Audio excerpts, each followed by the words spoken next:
देखिए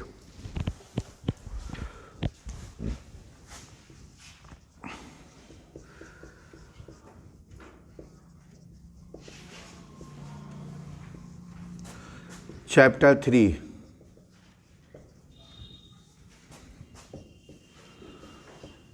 लेक्चर कौन सा है 5। तो लेक्चर नंबर 4 में हम लोगों ने देखा था कल कॉम्बिनेशन ऑफ सेल्स। तो सीरीज कॉम्बिनेशन देख चुके थे और ये भी हमने आपको बता दिया था कि सीरीज कॉम्बिनेशन में कौन से सेल कनेक्ट करते हैं जिनका इंटरनल रेजिस्टेंस बहुत कम हो। ठीक है, तो हम लोग देख रहे हैं combination of cells. Wheatstone bridge भी कल देख चुके थे हम लोग, मीटर ब्रिज और पोटेंशियोमीटर सिलेबस से हटा दिया गया है। कॉम्बिनेशन ऑफ सेल्स, तो सेकंड हम देख रहे हैं पैरेलल कॉम्बिनेशन।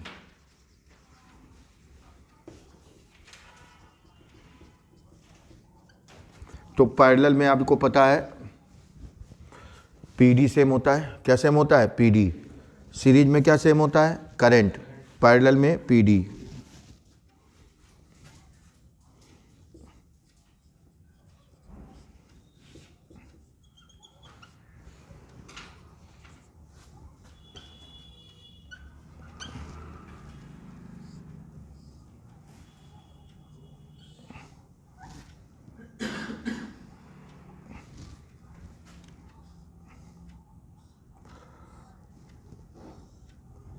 तो यहाँ पे हमने फर्स्ट सेल दिखाया है, सेकंड दिखाया है और लास्ट। टोटल m सेल हैं पैरेलल में। जानबूझ के हम लोग m लेते हैं जिससे याद रखने में आसानी रहे। सीरीज में है तो n, पैरेलल में है तो m।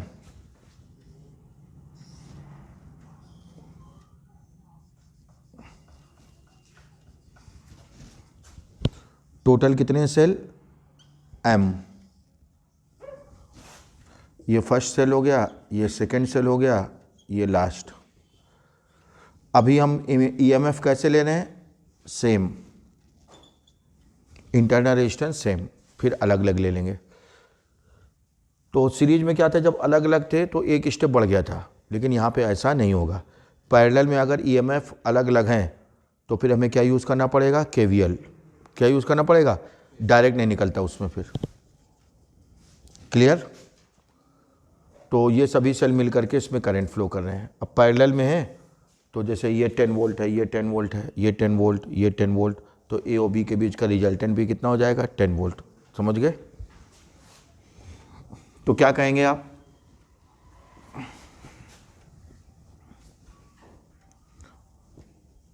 देखिए, since cells are in parallel, therefore EMF of entire battery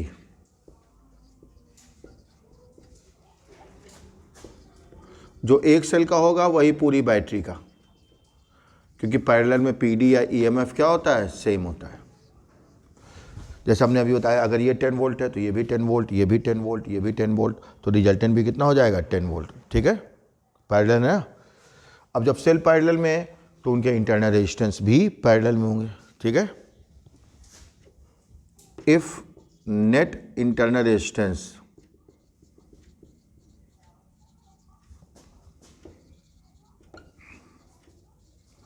of entire battery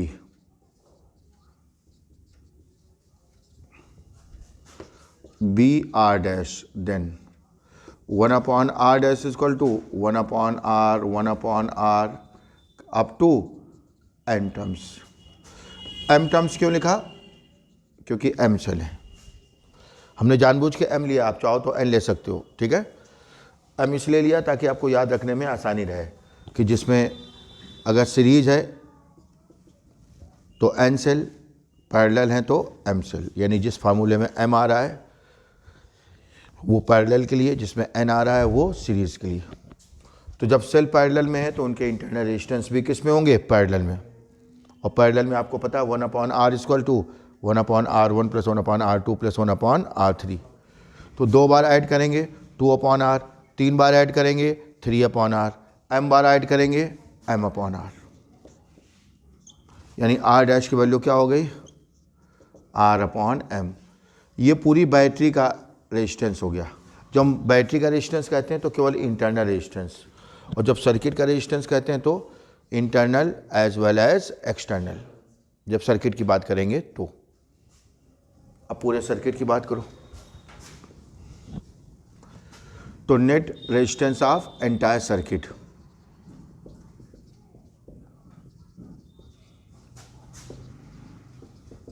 entire circuit, पूरे सर्किट की बात करें कितना हो जाएगा, इंटरनल कितना है r/m और एक्सटर्नल कितना है कैपिटल R, यानी हो गया R + mr/m, ये आ गया।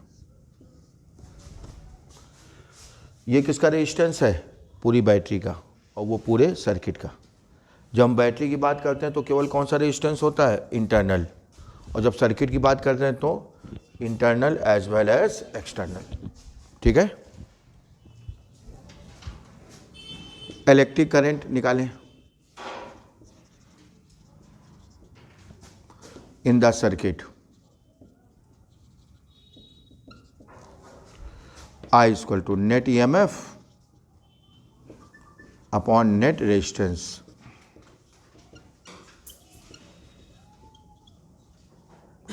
नेट EMF कितना पूरी बैटरी का, E, और नेट रेजिस्टेंस कितना है, R + mr/m। m कहाँ जाएगा, ऊपर।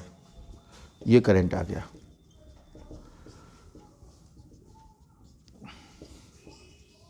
सीरीज में हम लोगों ने क्या फार्मूला देखा था, लिखे दे रहे हैं समझाने के लिए। यहाँ पे सीरीज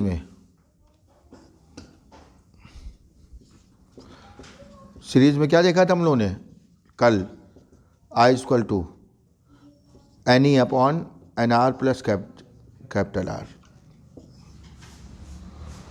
अगर यहाँ पे हमने नंबर ऑफ सेल्स n लिया होता तो जहाँ पे NE है यहाँ भी NE आ जाता, बस एक अंतर है, सीरीज में नंबर ऑफ सेल्स का मल्टीप्लाई किसके साथ हो रहा है, स्मॉल r के साथ।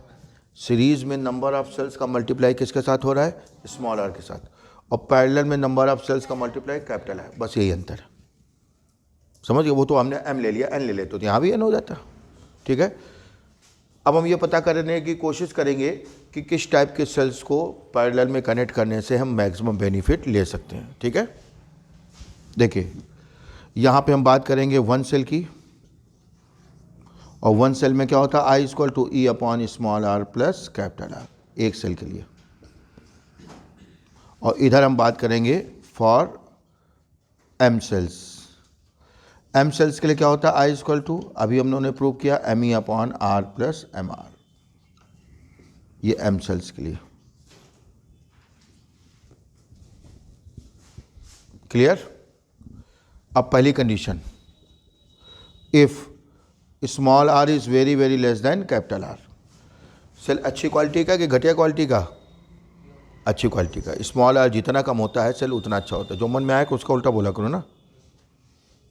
तो स्मॉल r जितना कम होता है इसका मतलब सेल उतनी ही अच्छी क्वालिटी का, क्योंकि सेल जैसे जैसे पुराना होता जाता है उसका केमिकल ख़राब होता जाता है, इंटरनल रेजिस्टेंस की वैल्यू बढ़ती जाती है। समझ गए।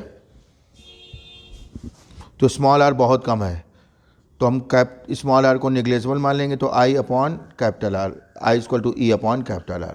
ये एक सेल के लिए है, यही चीज़ यहाँ करें। If small r is very very less than capital R, तो क्या हो जाएगा,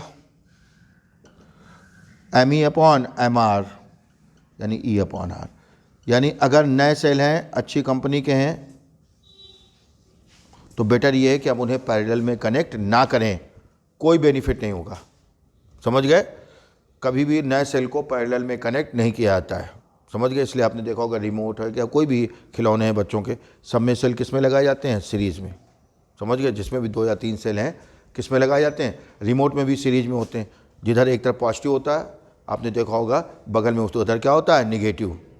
पॉजिटिव से नेगेटिव कनेक्ट करोगे तब तो सीरीज होगा, अगर पॉजिटिव से पॉजिटिव कनेक्ट कर दोगे, नेगेटिव से नेगेटिव, तो क्या हो जाएगा, पैरेलल हो जाएगा। नहीं समझे, समझ गए। तो नए सेलों को सीरीज में पैरेलल में कनेक्ट करने से कोई बेनिफिट नहीं होता है। जितनी करंट एक सेल से ऑलमोस्ट उतनी करंट एम सेलों से।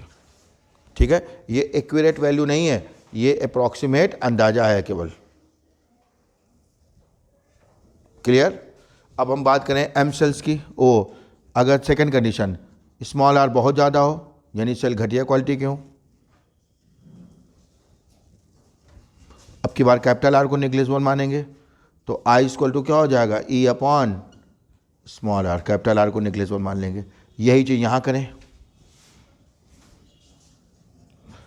If small R is very very greater than capital R then I equal to, तो हम क्या करेंगे, कैपिटल आर को नेग्लिजिबल मानेंगे एम आर को। इसके कंपेयर में हम अप्रॉक्स वैल्यू निकालने हैं, हम फिर रिपीट कर रहे हैं, एक्यूरेट नहीं। तो जितनी करंट एक सेल से है उससे एम टाइम्स करंट किससे है, एम सेल से। अप्रॉक्स ब्रैकेट में लिख लो अप्रॉक्स। एक्यूरेट वैल्यू नहीं है, अप्रॉक्स है, केवल अंदाजा लगाने के लिए।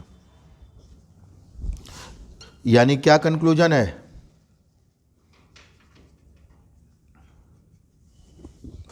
किस टाइप के सेल्स को पैरेलल में कनेक्ट करना चाहिए, जिनका इंटरनल रेजिस्टेंस बहुत ज़्यादा हो, कम ना हो, ज़्यादा हो। क्या कुछ नहीं समझ आया क्या, अभी कोई कम बोल रहा था। ठीक, तो अगर इंटरनल रेजिस्टेंस कम है तो उसको किस में कनेक्ट करना चाहिए, सीरीज में।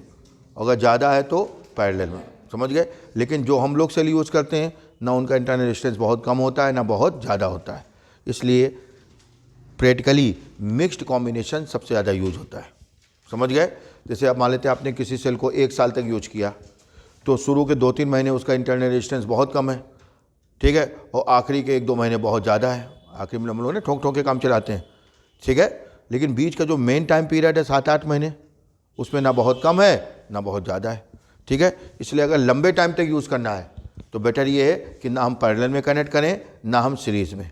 किस में कनेक्ट करें, मिक्स्ड फॉर्म। इसलिए जितनी बैटरियाँ बनाई जाती हैं, जितनी बैटरी बनती हैं, ठीक है, इन्वर्टर की हो, ट्रक की हो, बस कोई भी हो, सब में मिक्स्ड कॉम्बिनेशन होता है, ना सीरीज़ ना पैरेलल, क्योंकि हमें लंबे टाइम तक यूज़ करना है।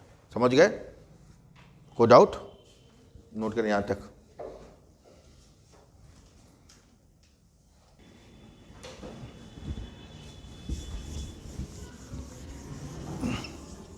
लिखे 10 comma inverted comma.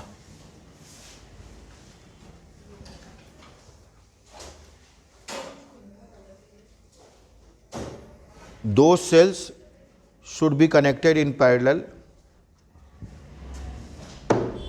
Those cells should be connected in parallel. Connected in parallel, which have very high internal resistances. Which have very high internal resistances. तो कैसे सेल्स को पैरेलल में कनेक्ट करना चाहिए, जिनका इंटरनल रेजिस्टेंस बहुत अधिक हो, ठीक है, और सीरीज में जिनका इंटरनल रेजिस्टेंस बहुत कम हो। अब अगर पैरेलल में ईएमएफ और इंटरनल रेजिस्टेंस अलग अलग हो तो फिर नॉर्मल तरीके से नहीं होगा। तब हमें क्या यूज़ करना पड़ेगा, KVL, Kirchhoff's voltage law.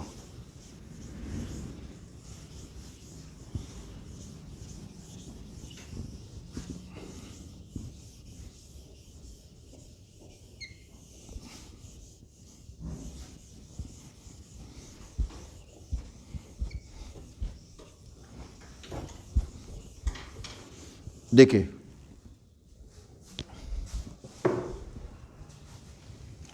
Number 3, parallel combination of cells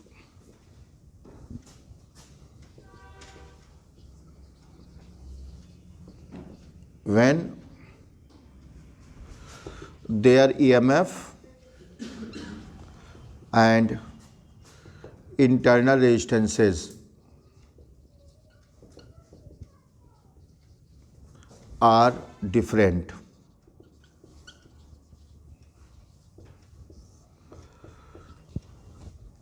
तो parallel combination of cells when there EMF and internal resistances are different. तो अभी तक इसके पहले वाला जो आर्टिकल था वो भी पैरेलल कॉम्बिनेशन था और ये भी पैरेलल कॉम्बिनेशन है, लेकिन उसमें ईएमएफ इंटरनल रेजिस्टेंस कैसे थे, सेम। इसमें कैसे हैं, डिफरेंट। तो जैसे ही डिफरेंट होंगे केवीएल के अलावा हमारे पास कोई दूसरा ऑप्शन नहीं है, चाहे थ्योरी में आए चाहे इस पे बेस्ड कोई न्यूमेरिकल आए। ठीक है, नहीं समझे? अगर पैरेलल में है तो फिर वो न्यूमेरिकल केवीएल से ही सॉल्व होगा। ठीक है,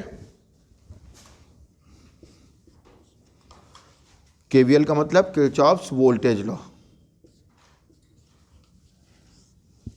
केवीएल याद है ना सबको? क्या होता है KVL? Sigma I R equal to sigma ई।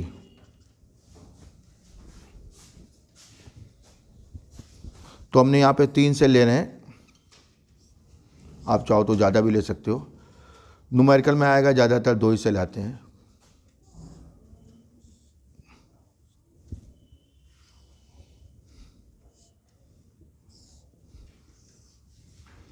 देखिए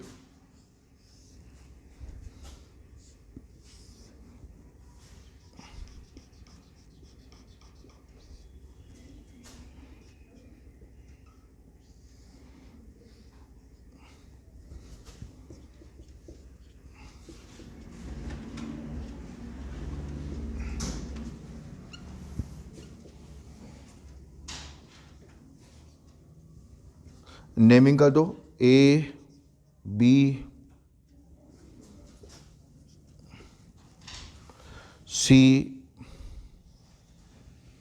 डी। तो कितने बार हमें केवीएल यूज करना पड़ेगा? 3 बार। 3 से लेना, I1 इससे करंट चली, I2 इससे, I3 इससे। इसमें कितनी गई? I1 plus I2 plus I3, जिसको हमने क्या मान लिया? I हमें निकालनी है कि सर्किट में कितनी करंट है। ठीक है, तो I1 plus I2 plus I3 को ही I ले लिया। आपको पता है जिस सेल से जितनी करंट निकलती है वापस उतनी करंट जाती है। तो I3 इससे निकली थी, वापस कितनी जाएगी? I3 इसमें वापस, I2 इसमें वापस, I1। ठीक है, यहाँ तक तीनों सेम है, यहाँ पे पहुँच के फिर डिस्ट्रीब्यूट हो जाएंगी। जिस सेल से जितनी करंट निकल रही है वापस उतनी करंट जाएगी। ठीक है, तो हम केवीएल यूज़ करने जा रहे हैं सबसे पहले किसमें? ए बी सी डी E1 ए, यानी पहले से ले रहे हैं। ठीक है, यहाँ तक कोई दिक्कत? तो डायग्राम बना लें। एक लाइन लिख दिया करो बस, let 3 cells are connected in parallel between points A and D. A and D। ठीक है, बस शुरू में एक लाइन लिख करके डायग्राम बना कर नोट कर लें। ज़्यादा लैंग्वेज लिखने की जरूरत नहीं है, और कोई भी एक्सप्लेनेशन आता है तो स्टोरी लिखा नहीं जाती फिजिक्स में। हर चीज़ को किससे एक्सप्लेन किया जाता है? फार्मूले से। हर चीज़ को किससे एक्सप्लेन करते हैं? फार्मूले से। स्टोरी लिखने से मार्क्स नहीं मिलते फिजिक्स में। तो कोई भी एक्सप्लेनेशन आता है, कोई भी डिपेंडेंस आता है, किससे एक्सप्लेन करेंगे? फार्मूले से। ठीक है, बन गया? तो सबसे पहले हम केवीएल यूज करने जा रहे हैं in the close loop A B C D E1 A.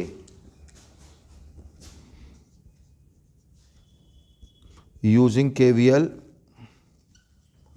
In the close loop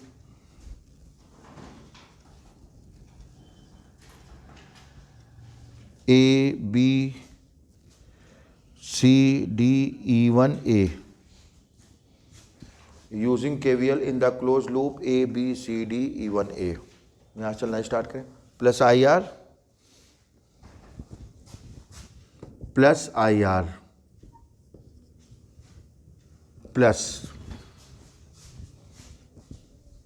I1 R1 plus I1 R1 equal two plus E1। एक ही तो सेल है। फर्स्ट राउंड में कहाँ रुकते हैं हम लोग? R पे, और सेकेंड राउंड पे E पे। याद आया? और रुक के करते क्या है? करंट की डायरेक्शन देखते हैं, रुक के क्या करते हैं, समझ गए।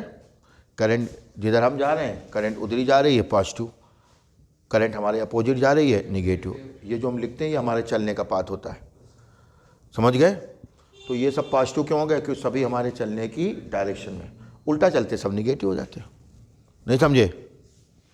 इससे I1 निकालेंगे, इसको इधर ले जाओ, I1 R1 equal to E1 minus IR, यानी I1 की वैल्यू आ गई E1 upon R1 minus IR upon R1, equation first.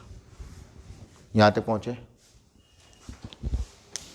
तो जैसे हमने इसमें लगाया ABCD E1A में, उसी तरह ABCD E2A में। बस एक बार पूरा सॉल्व करके दिखा दो, दोबारा ऐसे लिख देंगे।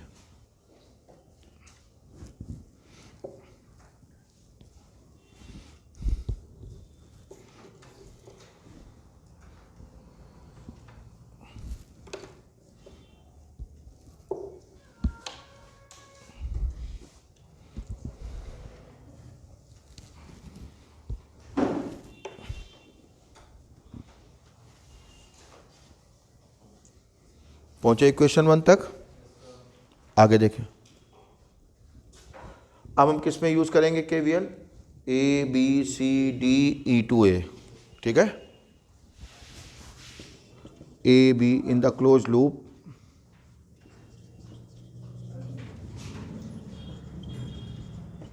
ABCD E2A, ABCD E2A। तो I2 इक्वल टू क्या हो जाएगा, E2 upon R2 minus IR। Same इसी तरह, दोबारा चालू करने की जरूरत नहीं है, डायरेक्ट, ठीक है। जैसे इसमें लगाया था वैसे इसमें आ जाएगा, जहाँ 1 1 था वहाँ क्या आ जाएगा 2 2, समझ गए। इन the close loop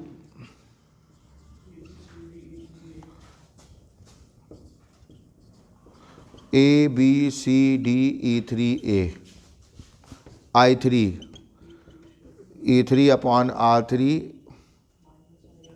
minus IR upon R3, तीनों को ऐड कर दें। On adding equation 1, equation 2 and equation 3, I1 plus I2 plus I3, E1 upon R1 plus E2 upon R2 plus E3 upon R3।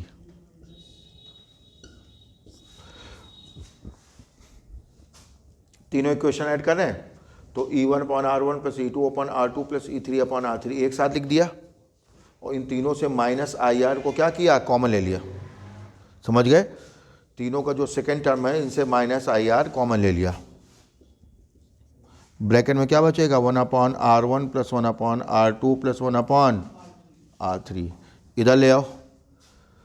I1 plus I2 plus I3 क्या हो जाएगा I, और इधर आ जाएगा IR, 1 upon R1 plus 1 upon R2 plus 1 upon R3।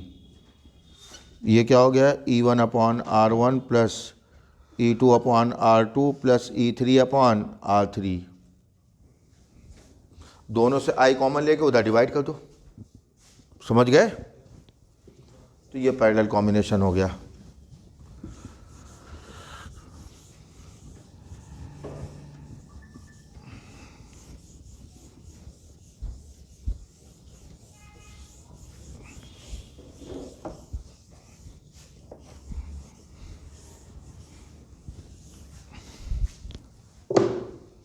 तो दोनों से I common ले लेंगे, उधर डिवाइड कर देंगे।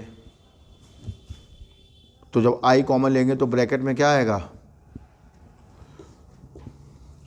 1 प्लस कैपिटल R, और ब्रैकेट में 1 upon R1 plus 1 upon R2 plus 1 upon R3।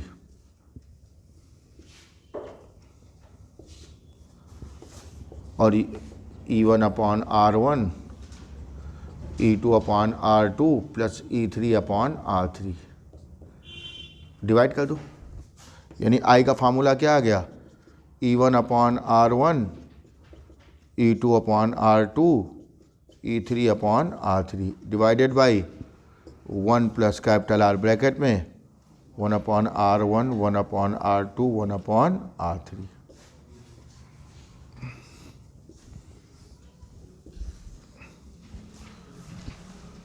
तो अगर कोई भी न्यूमेरिकल आता है तो ये फार्मूला आप यूज़ नहीं करोगे, कर ही नहीं पाओगे, उसके लिए याद होना चाहिए, ठीक है। प्रोसेस यूज़ करेंगे, ठीक है। यहाँ पे इक्वेशन टेढ़े मेढ़े दिख रहे हैं, वहाँ पे इक्वेशन सिंपल फॉर्म में बन जाएंगे, क्योंकि वहाँ पे सबकी क्या दी जाएगी, वैल्यू। समझ गए। तो जब भी सेल पैरेलल में होंगे न्यूमेरिकल कैसे सॉल्व होगा, केवीएल का यूज़ करके, इसके अलावा कोई ऑप्शन नहीं है। समझ गए। नोट करें जल्दी। इसके बाद मिक्स्ड कॉम्बिनेशन, फिर ये चैप्टर फिनिश, यूनिट भी फिनिश। देखिए, तो हम लोग सीरीज देख चुके, पैरेलल देख चुके, पैरेलल के सेकंड कंडीशन देख चुके। चौथा combination, mixed combination of cells.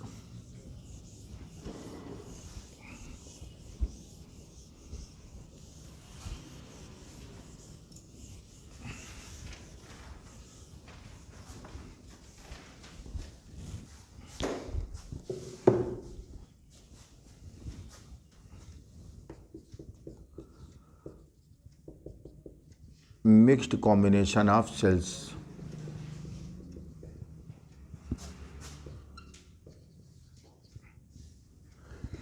तो इसमें एक लाइन लिखें जरा, लेट देयर आर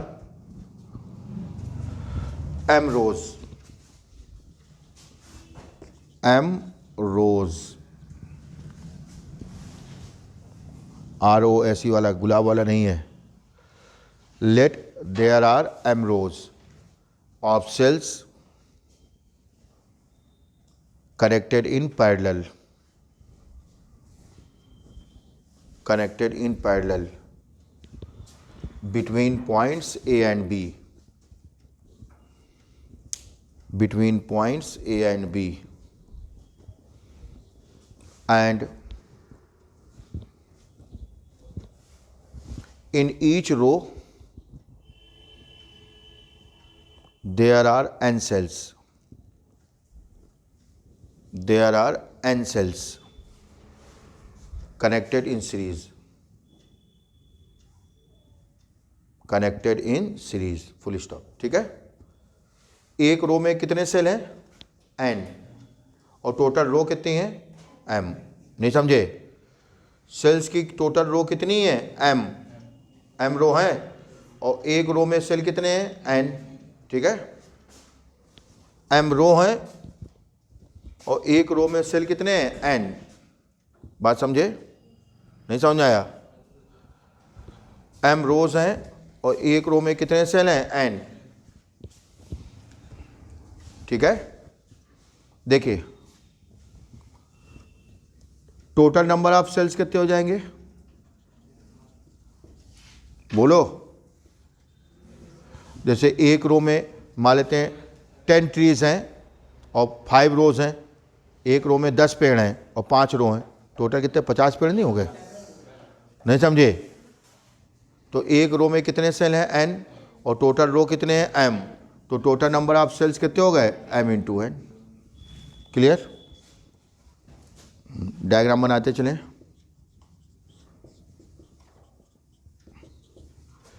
तो सभी सेल के EMF और इंटरनल रेजिस्टेंस सेम है। फर्स्ट रो हमने दिखाई, सेकंड दिखाई और लास्ट दिखा देंगे।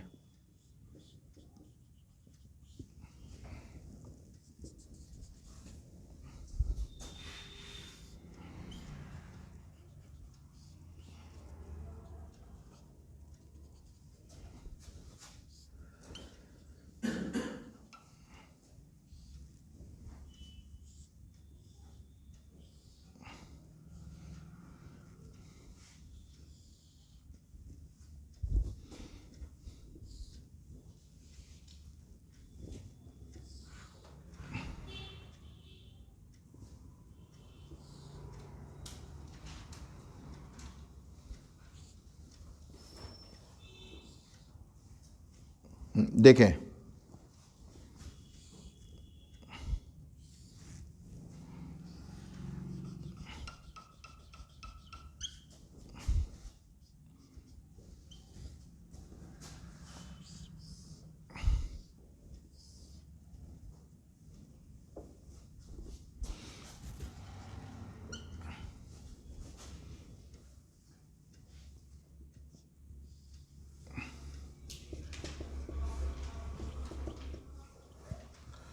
तो हर सेल का EMF E, internal resistance R।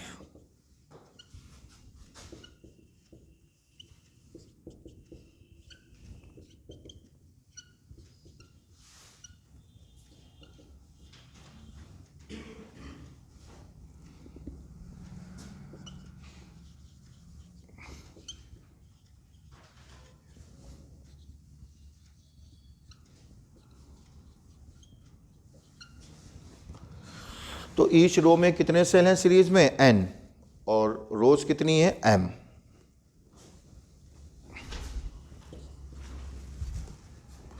तो पहले हम एक रो की बात करें तो net EMF of one row,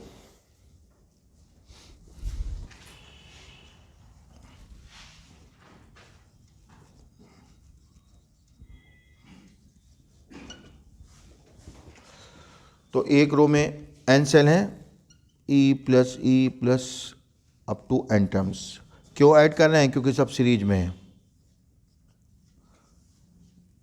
N, तो हर रो का EMF कितना हो गया? N। यहां तक पहुंचे।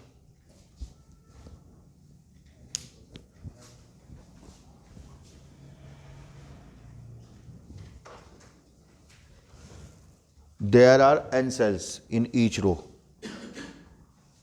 and there are M rows। रोज आपस में किस में है? पैरेलल में, और एक रो में जितने भी सेल है वो सीरीज में। समझ गए? इसलिए इसको मिक्स्ड कॉम्बिनेशन कहते हैं।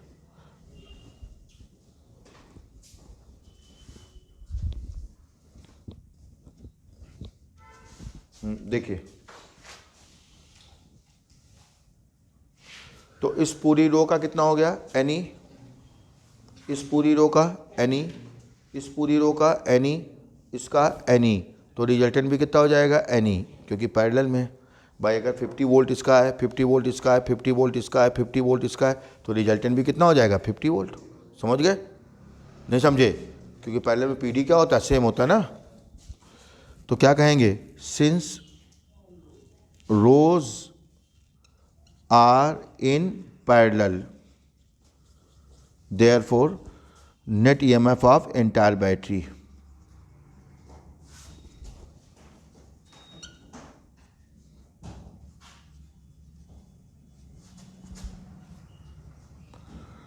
Net EMF of entire battery. तो पूरी बैटरी का नेट EMF कितना हो गया? N, जो एक रो का है वही पूरी बैटरी का, क्योंकि सब रोज किस में है? पैरेलल में। तो since rows are in parallel therefore net EMF of entire battery. ठीक है। अब एक रो का इंटरनल रेजिस्टेंस निकालें। Internal resistance of one row,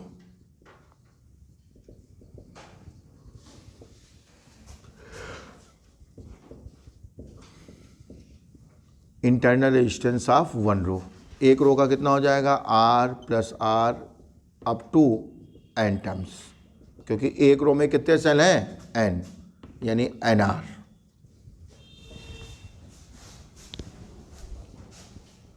तो एक रो का नेट इंटरनल रेजिस्टेंस कितना हो गया? NR। एक रो का नेट इंटरनल रेजिस्टेंस कितना हो गया? NR। क्लियर?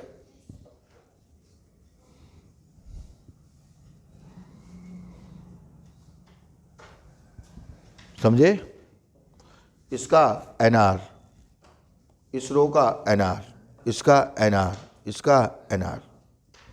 अब रोज किस में है? पैरेलल में, तो पूरी बैटरी का कितना हो जाएगा? 1/NR करना पड़ेगा। ये नहीं कि EMF की तरह कर दोगे, ये चीज़ EMF के लिए लगती है, रेजिस्टेंस के लिए थोड़ी लगेगा। तो if net resistance of entire battery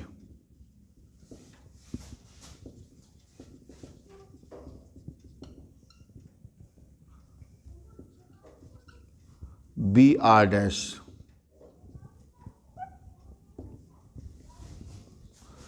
if net resistance of entire battery BR dash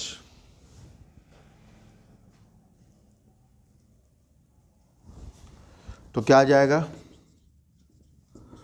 1/R dash is equal to 1 upon N R, parallel में है ना रोज, कितने रो हैं, m,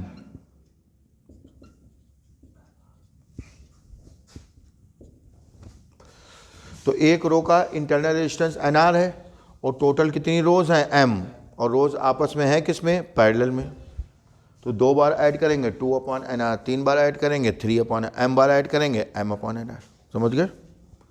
यानी 1 upon R dash equal to m by N R, यानी R dash equal to कितना हो गया, एन आर अपॉन m। ये याद रखना, बहुत काम का फार्मूला है ये। मिक्स्ड कॉम्बिनेशन में पूरी बैटरी का नेट रेजिस्टेंस क्या होता है, N R upon m। Actual में इससे हम हर एक का निकाल सकते हैं। जैसे सीरीज में निकालना है तो सीरीज में कितनी रो होती हैं, एक, m की जगह 1 रख दो, सीरीज में आ गया। पैरेलल में निकालना है, पैरेलल में क्या होगा कि एक रो में एक सेल होते हैं और टोटल m, n की जगह 1 रख दो, r अपॉन m। नहीं समझे? तो ये पूरी बैटरी का नेट इंटरनल रेजिस्टेंस, ठीक है। पूरे सर्किट का निकालें,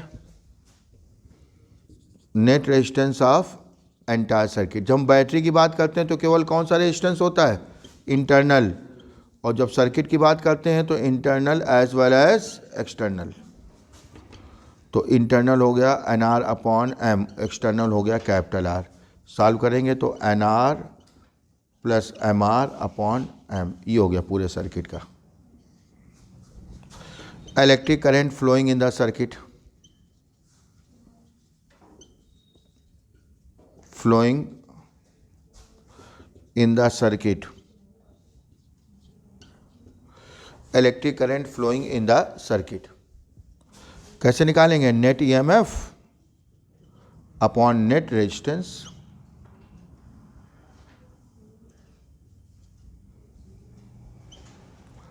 अपॉन नेट रेजिस्टेंस।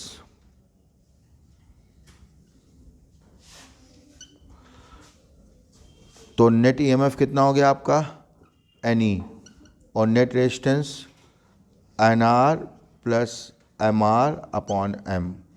ये एम कहाँ जाएगा, ऊपर, यानी आई का फार्मूला क्या आ गया, बटा 2 मिनट पेशेंस रखो, बस कष्ट खत्म हो गया, M N E N R plus M R. यहाँ तक पहुँचे। अब इसमें एक कंडीशन केवल बची है कि मिक्स्ड कॉम्बिनेशन में किस कंडीशन में करंट मैक्सिमम होती है। जैसे आपको मान लेते 36 सेल दे दिए गए, तो उनको कैसे कनेक्ट करें कि करंट मैक्सिमम, ठीक है।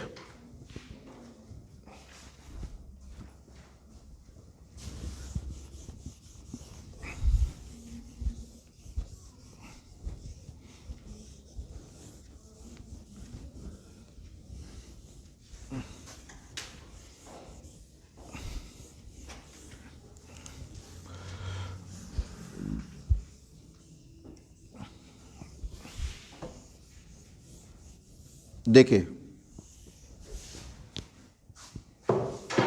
यहाँ तक पहुँचे।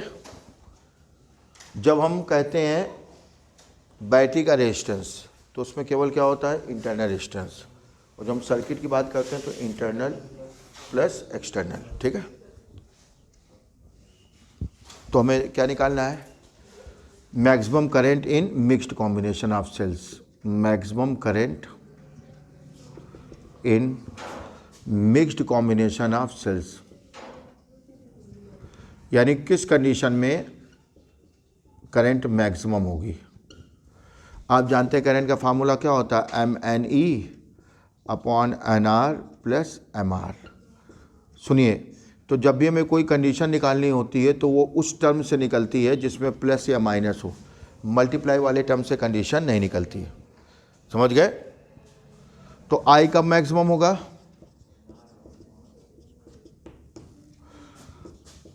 N R plus M R should be minimum.